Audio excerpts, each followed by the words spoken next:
I would say you just have to follow your heart. And you would just have to follow your heart and really do what is in you to do. And sometimes you can't always be the bigger person, but you can be at peace with it. And then make the decision that you feel is good for you and that you can live with when it comes to family and friends and people not speaking and things like that. Yes, they say life is short, but you don't have to endure pain. You don't have to endure abuse from people. You can separate yourself from people, even if it's within your own family.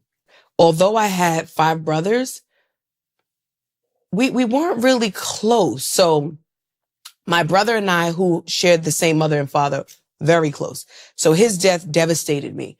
My brother went to the military, and I always felt like it was my fault when he did not come back the same, because he was my big brother, but he followed everything that I did. I was little sis, but he did everything.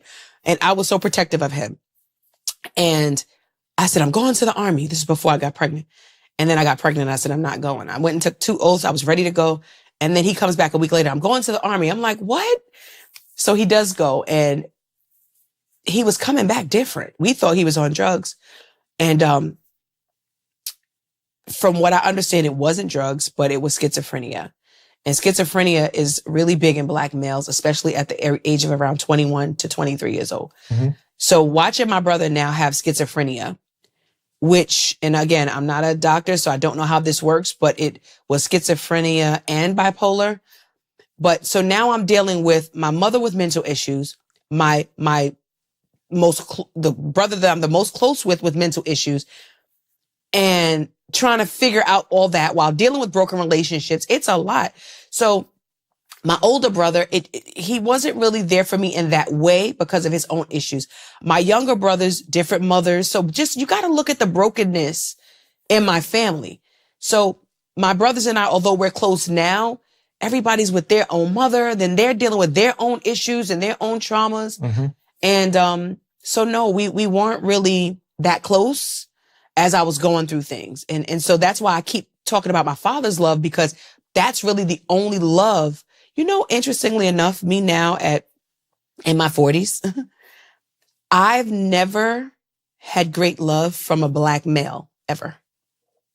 I've never had aside from the love that I had for my father, I've never experienced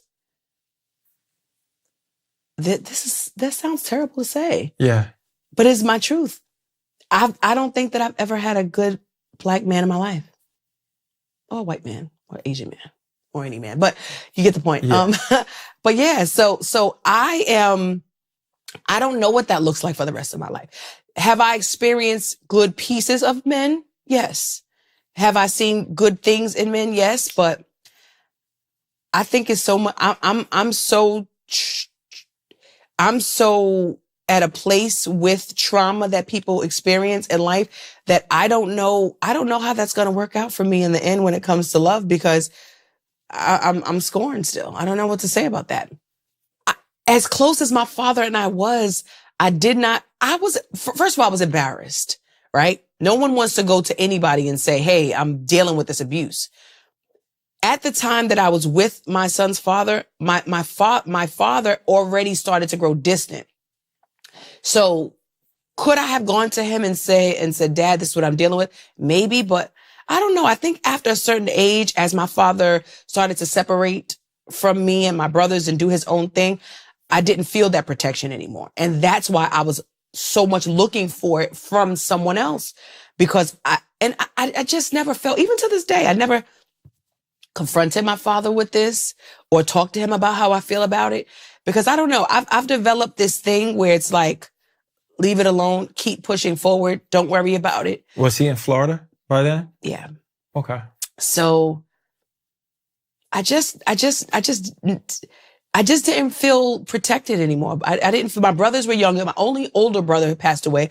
All my little brothers are younger than me. So I'm not thinking my younger brothers could do anything. Older cousins and uncles weren't that close. So I never had a Black man to protect me ever. So the Black men who should have protected me, who I had children with, they did not. After my son's father passed away and being in relationships that did not work out, kissing a whole lot of frogs, as they say, I found myself trying to just trying to find my place in love, because I was always very successful in business. That's the one thing I got right. Now, don't get me wrong. Business wasn't always the best. I've experienced bankruptcy, foreclosure, IRS debt. I mean, I've experienced it all. Okay. When it comes to ups business. and downs. Oh, of course.